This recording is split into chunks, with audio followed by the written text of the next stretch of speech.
सच के साथ। नमस्कार, सिटी वाराणसी लाइव में आप सभी का स्वागत है। मैं हूं ममता चौरसिया। आइए नजर डालते हैं आज की हेडलाइंस पर।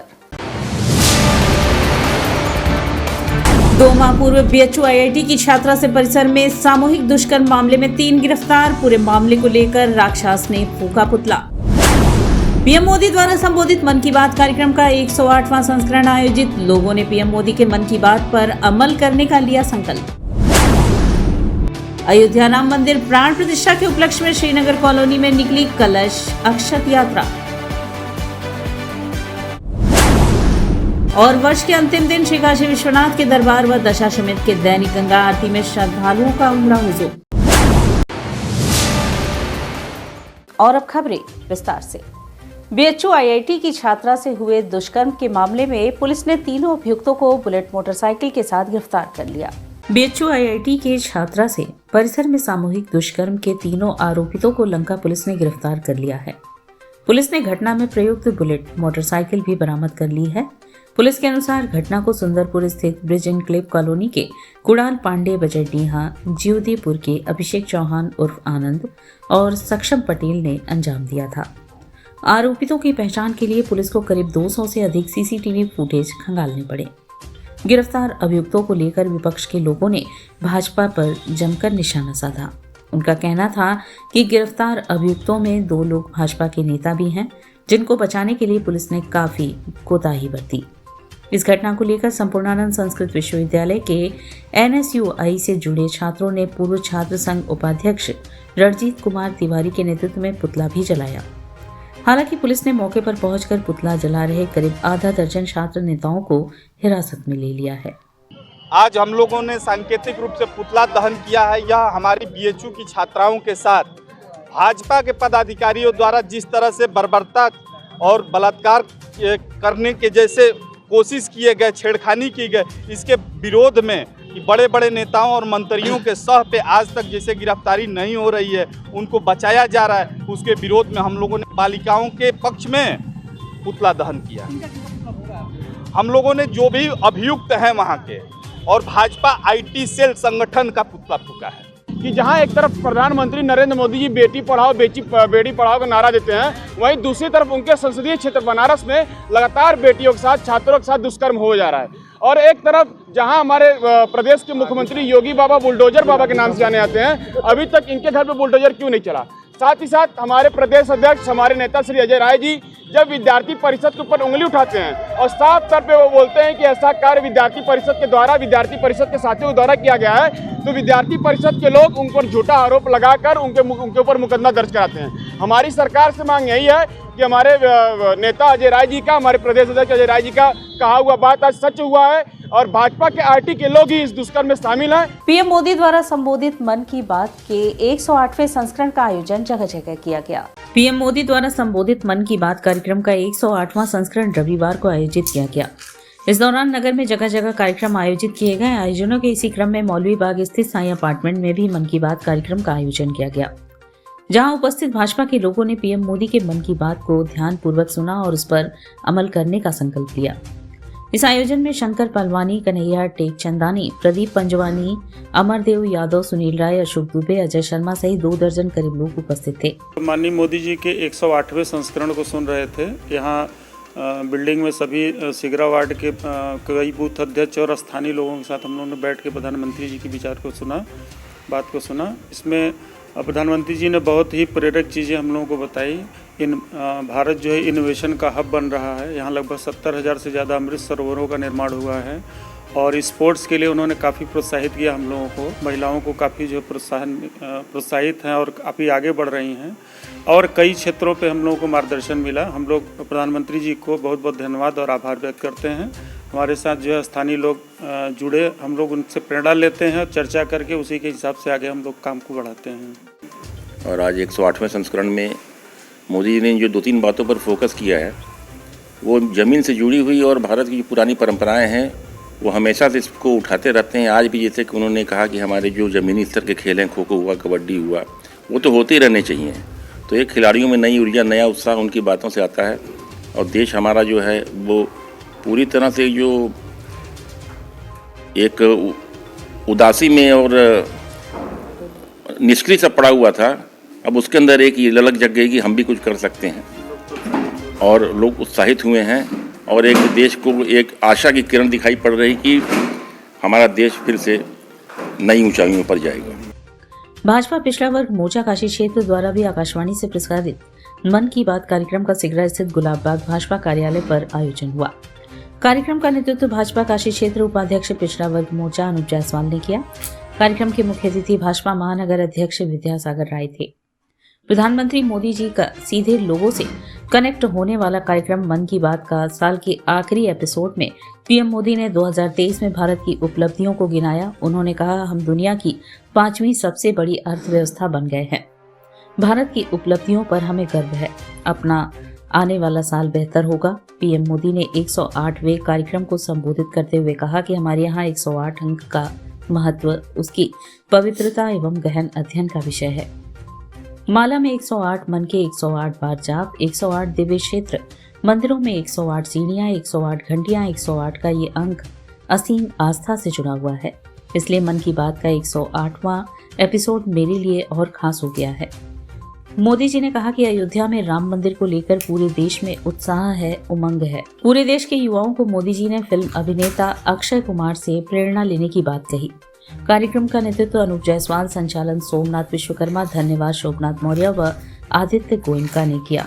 माननीय मोदी जी द्वारा संबोधित मन की बात का 108वें संस्करण का आयोजन यहाँ पर किया, जिसमें कि उन्होंने 108 के सनातन धर्म में महत्व को बताते हुए हम सब के बीच में उसकी चर्चा की और हमारे साथ उन्होंने फिट इंडिया के बारे में बताते हुए अनेक देश के खिलाड़ी से, कलाकारों से, अभिनेता से उन्होंने मिलवा करके फिट इंडिया के बारे में हम कैसे स्वस्थ रहें, कैसे स्वास्थ्य के लिए गलत रास्ते पर न जाए। अक्षय कुमार जी शतरंज के प्लेयर, क्रिकेट की महिला प्लेयर, ऐसे अनेक जन ने इस मन की बात में अपनी सहभागिता की तथा उन्होंने सनातन धर्म के बारे में 108 अंक की भी चर्चा की और काशी तमिल संगमम के माध्यम से उन्होंने AI इंटेलिजेंस के बारे में बताया कि किस तरह से साइंस की उन्नति से एक तरफ हम हिंदी में बोलते हैं और हमारे अतिथियों को तमिल में सुनाई देता है। वर्ष के अंतिम दिन रविवार को ही श्री काशी विश्वनाथ के दरबार में हाजिरी लगाने के लिए श्रद्धालुओं की भारी भीड़ उमड़ी। वर्ष के पहले दिन 1 जनवरी पर होने वाले श्री काशी विश्वनाथ धाम में भीड़ को देखते हुए इस बार मैदागिन और गदौलिया से कोई भी 4 पहिया वाहन गेट नंबर 4 तक नहीं आएंगे। वहीं मंदिर में स्पर्श दर्शन पूरी तरह से प्रतिबंधित रहेगा। सभी दर्शनार्थियों को झांकी दर्शन के माध्यम से दर्शन कराया जाएगा। यह आदेश मंडल आयुक्त कौशल राज शर्मा ने शनिवार की शाम श्री काशी विश्वनाथ धाम में आयोजित तैयारी की बैठक के दौरान अधिकारियों को निर्देश दिए। मंडल आयुक्त ने अधिकारियों को कहा, जो भी VIP आएंगे उनको ई-रिक्शा या गोल्फ कार्ट के माध्यम से गेट नंबर 4 तक ले जाया जाएगा। वहीं दिव्यांग जनों के लिए भी यह व्यवस्था लागू रहेगी। बाकी सभी लोग गेट नंबर 4 तक पैदल ही आएंगे। इस बैठक में पुलिस उपायुक्त सुरक्षा एवं अभिसूचना SK त्रिपाठी, CRPF के second in commandant Nitendra Nath, deputy collector Shambhu शरण, अपर मुख्य कार्यपालक अधिकारी निखिलेश कुमार मिश्रा, अपर नगर आयुक्त राजीव राय सहित बड़ी संख्या में अधिकारी उपस्थित रहे। रविवार को वर्ष 2023 के अंतिम दिन 31 दिसंबर को भी बाबा विश्वनाथ के दरबार में मत्था टेकने के लिए श्रद्धालुओं की भारी भीड़ उमड़ी। यहाँ सभी श्रद्धालु देश के कोने कोने से आए थे। 31 दिसंबर को ही उमड़ी भारी भीड़ को देखते हुए मंदिर प्रशासन ने 1 जनवरी को लागू होने वाले नियम को 31 दिसंबर को ही लागू कर दिया था, ताकि श्रद्धालुओं को किसी भी प्रकार की असुविधा ना हो। दशाश्वमेध घाट पर होने वाली विश्व विख्यात मां गंगा की आरती में साल के अंतिम दिन काफी संख्या में श्रद्धालु पहुंचे। वहीं गंगा सेवा निधि द्वारा 1100 दीपों को प्रज्वलित कर नए वर्ष का स्वागत किया गया। दशाश्वमेध घाट पर गंगा सेवा निधि द्वारा होने वाली विश्व विख्यात मां गंगा की आरती में साल के अंतिम दिन बड़ी संख्या में श्रद्धालु भगवती मां गंगा की आरती में पहुंचे। इस दौरान गंगा सेवा निधि द्वारा 1100 दीपों से 2024 स्वागत लिखकर देश की समृद्धि में मां गंगा के तट पर दीप दान किया गया।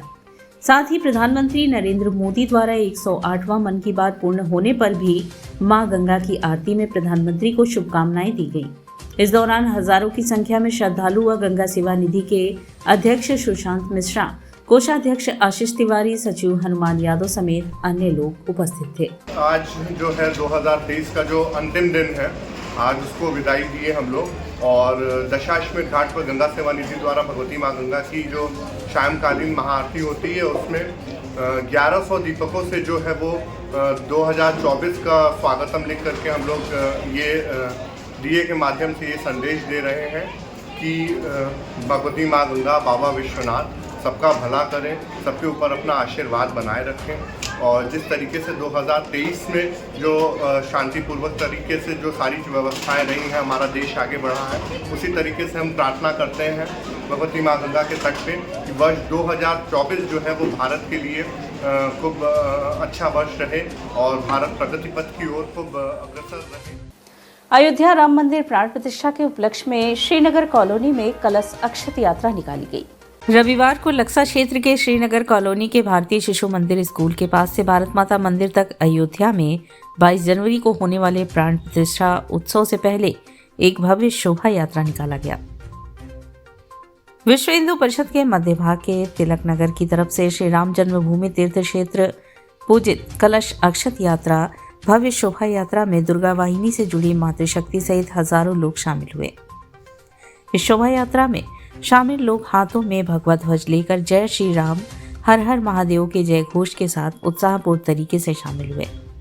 श्री राम शोभा यात्रा में सबसे आगे बैनर के बाद मर्यादा पुरुषोत्तम प्रभु श्री राम की बड़ी कटआउट के बाद दुर्गा वाहिनी से जुड़ी मातृशक्तियों ने भगवा ध्वज के साथ श्री राम और हर हर महादेव के जय घोष के साथ बेहद उत्साहित तरीके से चल रही थी।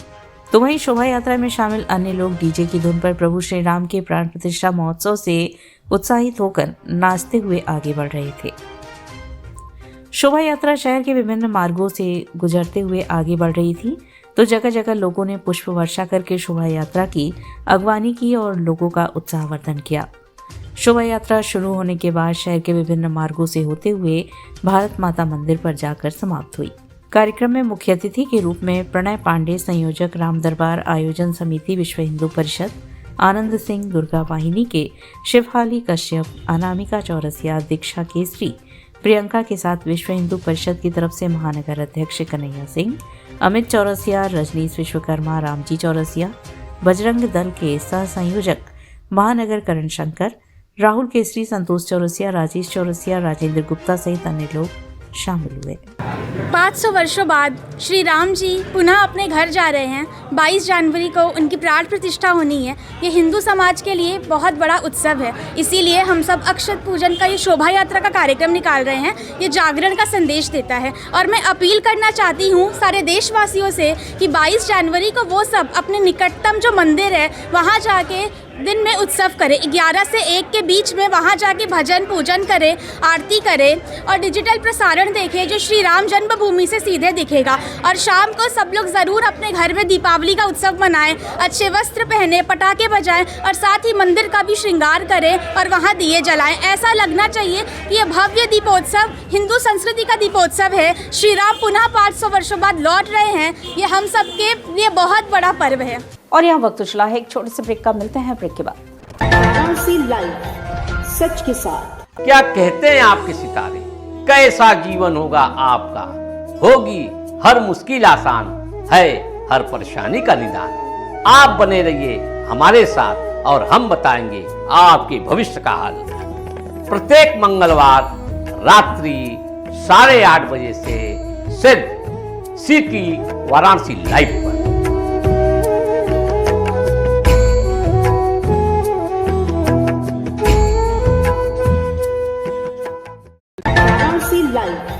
सच के साथ। और ब्रेक के बाद पुनः आपका स्वागत है। अतिक्रमण विरोधी अभियान में हटाए गए राजा तालाब के ठेला पटरी फुटपाथ दुकानदारों को बसाने के लिए बैठक की गई। अतिक्रमण विरोधी अभियान में हटाए गए पटरी दुकानदारों को दोबारा बसाने की मांग तेज होने लगी है, जिस बाबत स्थानीय राजा तालाब ठेला पटरी व्यवसायी संघ समिति सामाजिक संगठनों ने कई बार उच्चाधिकारियों को लिखित मौखिक टेलीफोनिक जरिए मांग किया था कि जब तक कोई वैकल्पिक व्यवस्था न किया जाए तब तक हमें उजाड़ा न जाए। अभी तक पटरी दुकानदारों का पुनर्वास न होता देख सामाजिक संगठनों व ठेला पटरी व्यवसायी संघ ने बड़े पैमाने पर आंदोलन करने की रणनीति तय की है। रविवार दोपहर बाद राजा तालाब स्थित केपीएस लान में सैकड़ों पीड़ित ठेला फेरी पटरी व्यवसायियों के साथ हुई सामाजिक संगठनों की बैठक में ठेला पटरी व्यवसायियों ने ऐलान किया है कि लगातार ठेला पटरी दुकानदारों के विरोध के बावजूद शासन प्रशासन ने इनको उजाड़ दिया है। ठेला पटरी दुकानदारों को बसाने की व्यवस्था आज तक नहीं की है, जिसके कारण पटरी दुकानदार भूखमरी के कगार पर आ गए हैं। सामाजिक कार्यकर्ता राजकुमार गुप्ता ने बताया कि राष्ट्रीय फेरी नीति व माननीय उच्च एवं उच्चतम न्यायालय के आदेशों निर्देशों फेरी नीति के अंतर्गत ठेला पटरी व्यवसायियों को उजाड़े जाने से पहले इनके रोजगार का स्थान आवंटित करने की जिम्मेदारी जिला प्रशासन की है। इसी तरह पंजीकरण कर पहचान पत्र दिए जाने, वेंडिंग कमेटी गठित किए जाने का प्रावधान है। इसके तहत जिला प्रशासन को सर्वे करके पटरी ठेला फेरी वालों को लाइसेंस देकर व्यवस्थित करना है। व्यवसायी अरुण चौहान ने कहा कि अब तक जिला प्रशासन इस ओर कोई पहल नहीं किया है। ऐसे में पुलिस व स्थानीय प्रशासन उनका लगातार शोषण कर रहा है।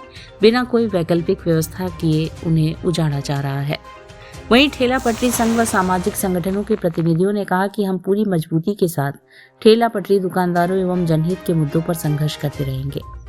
बैठक में सर्वसम्मति से यह निर्णय लिया गया है कि 24 घंटे के अंदर उजाड़े गए पटरी दुकानदारों को बसाए जाने को लेकर सत्याग्रह के क्रम में 2 जनवरी मंगलवार को राजा तालाब चौराहे से सुबह 10 बजे ठेला पटरी व्यवसायी जुटकर अपने हक के लिए आवाज बुलंद कर नारेबाजी करते हुए पैदल जुलूस निकालकर राजा तालाब तहसील पहुंचकर एसडीएम राजा तालाब को अपनी मांगों के समर्थन में ज्ञापन सौंपकर अपने हक, हकूक, मान सम्मान, अधिकार की लड़ाई लड़ेंगे।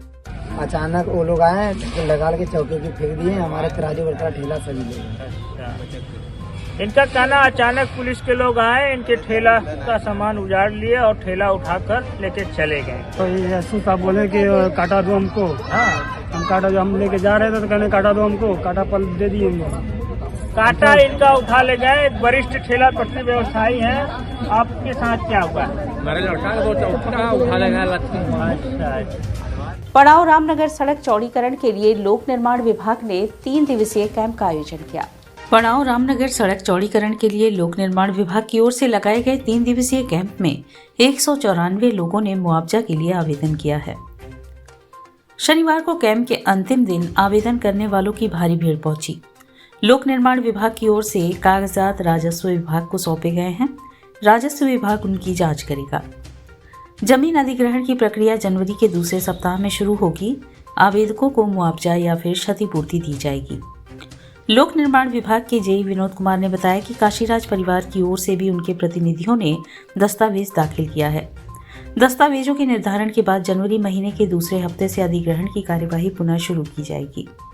कार्यदायी संस्था की ओर से पीएससी तिराहे से पड़ाव तक सड़क चौड़ीकरण के साथ ही 5 फुट के डिवाइडर का निर्माण कार्य तेजी से चल रहा है। उधर व्यापार मंडल के अध्यक्ष राकेश जायसवाल का कहना था कि कैंप में राजस्व विभाग का कोई भी कर्मचारी अधिकारी नहीं पहुंचा।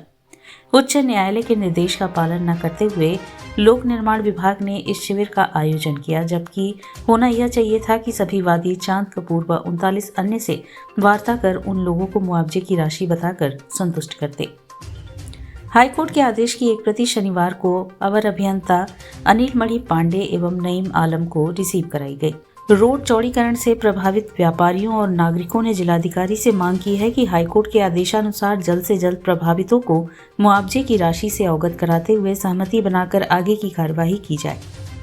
इस मौके पर राकेश जायसवाल, मोहम्मद फारूक, कौशलेश सिंह, सुरेश बहादुर सिंह, शंभू केसरी, संजय तिवारी, आयुष तिवारी, मोहम्मद अली, राजनीश पांडे, सरदार लड्डू सिंह, राजेंद्र गुप्ता, सनोवर अली, मुकेश उपाध्याय, विनय कपूर, अशरफ अली, विनत मौर्य, चंद्र प्रकाश मौर्य, सुरेश केसरी, सतन केसरी, मनीष तिवारी, राहुल गुप्ता आदि उपस्थित थे। रोड चौड़ीकरण से प्रभावित लोग थे, उन लोगों के लिए एक कैंप का आयोजन किया था कि लोग यहाँ पर अपना दस्तावेज वगैरह प्रस्तुत करें। तो कुछ भ्रांतियाँ थी, जिसमें कि इस कैंप में राजस्व विभाग की टीम को भी आना था, पीडब्ल्यूडी की टीम को भी आना था, लेकिन अफसोस है कि केवल पीडब्ल्यूडी के अवर अभियंता महोदय बैठे हैं और राजस्व विभाग से कोई भी अधिकारी यहाँ मौके पर उपस्थित नहीं है। और लगभग 2:30 बजने को आ रहा है और 10 बजे से यहाँ पब्लिक परेशान है कि क्या करना है क्या नहीं करना है। और कुछ भ्रांतियाँ हैं जनता के अंदर, प्रभावितों के अंदर, जिसको विभाग द्वारा हटाने का प्रयास नहीं किया जा रहा है। पहला तो ये था भ्रांति कि ये कैंप केवल हाईकोर्ट पिटिशनर्स के लिए है या जनरल हर प्रभावित के लिए है। तो इस बात के लिए अभी हमारी एक्सीएन महोदय से बात हुई है, पीडब्ल्यूडी के एक्सीएन के सिंह साहब से, तो उन्होंने ये कहा है कि ये जनरल सभी को हम मुआवजा देने जा रहे हैं, जिसकी खतौनी है उसको ज़मीन का भी मिलेगा और जिसका मकान जा रहा है उसको मकान की क्षतिपूर्ति मिलेगी। तो इस सापेक्ष में जो आज कैंप लगा है कहीं से भी आज सफल होता नहीं दिख रहा है, क्योंकि अभी तक कोई भी सक्षम अधिकारी यहाँ नहीं है। इस वजह से यहाँ अभी कोई जमा नहीं कर रहा है पेपर। नया वर्ष मनाने के लिए बड़ी संख्या में श्रद्धालु गंगा में नौकायन करते हैं। सुरक्षा की दृष्टि से एनडीआरएफ दशाश्वमेध घाट पर लोगों को सावधानी बरतने के लिए सचेत कर रही है। साल के अंतिम दिन 31 दिसंबर व नए साल पर बड़ी संख्या में श्रद्धालु और पर्यटक गंगा नदी नौकायन कर नया साल मनाते हैं। ऐसे में सुरक्षा की दृष्टि से एनडीआरएफ दशाश्वमेध घाट की टीम पेट्रोलिंग के माध्यम से नौका विहार और स्नान करने वाले यात्रियों को सचेत किया जा रहा है। दशाश्वमेध घाट की टीम एनडीआरएफ निरीक्षक विनीत कुमार के नेतृत्व में सुरक्षित स्नान और यात्रा के लिए पेट्रोलिंग के माध्यम से यात्रियों को सचेत कर रही है। अस्सी घाट पर छात्रों द्वारा गरीब व असहाय लोगों में कंबल और गर्म कपड़े वितरित किए गए। काशी इंस्टीट्यूट ऑफ टेक्नोलॉजी के छात्रों ने 140 कंबलों के साथ साथ बहुत बड़ी संख्या में गर्म कपड़ों का वितरण वाराणसी के 80 घाट पर किया। इसी कड़ी में मां फाउंडेशन के फाउंडर और काशी इंस्टीट्यूट ऑफ टेक्नोलॉजी के छात्र अमन श्रीवास्तव से बात करने पर उन्होंने बताया कि हम लोगों ने कई दिन से आपस में पैसा इकट्ठा किया और इस पैसे से हम लोग गरीबों की मदद करने के लिए कंबल और गर्म कपड़े खरीदे, जिससे ये कड़ाके की ठंड में इन गरीबों की थोड़ी मदद हो सके। ये किट और हमारे संस्था के साथ साथ हम सब के द्वारा छोटा सा मदद रहा। हमने कुल 140 बढ़िया कंबल और छोटे बच्चों के लिए गर्म कपड़े बांटे हैं, जिससे सबके चेहरे पर थोड़ी मुस्कान आ सके। इसी कड़ी में आर्यन सिंह से बात करने पर उन्होंने बताया कि हमारे फाउंडर और को फाउंडर ने सभी घाटों और गलियों का भ्रमण कर देखा कि अभी भी हमारे शहर में बहुत से बच्चे, बुजुर्ग और महिलाएं ऐसे ही ठंड में रहने को मजबूर हैं। तो हमारे फाउंडर और को फाउंडर ने यह तय किया कि हम लोग इन लोगों के लिए कुछ ना कुछ करते हैं। तब हम लोगों ने अपने कॉलेज से बात की, उन्हें भी हमारी बातें सही लगी और हम सबके प्रयास से आज हम लोग 80 घाट पर ये कंबल और गर्म कपड़ों का वितरण कर रहे हैं। इस कार्यक्रम को सफल बनाने में हमारे साथ आर्यन सिंह, इंद्रनील, धीरेन्द्र यादव, अमन सिंह, दिव्या सिंह, कृतिका चौबे, गौरव मौर्य आदि अनेकों छात्र एवं छात्राएं मौजूद रही। मैंने 80 घाट पर आयोजित करा, जो कि मैं 25 दिसंबर से और 29 दिसंबर तक मैंने KIT कॉलेज में सब कुछ जुटाया, सारे पुराने कपड़े और खाने की चीज़ें सब कुछ एकत्रित करके, और मैं आज 31 दिसंबर 2023 80 घाट पे मैंने इसको वितरण करा 100 कंबल के साथ। 100 कंबल भी जी। इसका उद्देश्य क्या? इसका उद्देश्य ये था कि समाज में एक आक्रामक मैसेज जाए कि आप चाहे आप किसी को लेकर या आपके घर के पास कोई भी गरीब है तो आप उसकी हेल्प करें। और इसी के साथ सिटी वाराणसी लाइव का यह प्रसारण यही समाप्त होता है। ममता चौरसिया को दे इजाजत। नमस्कार।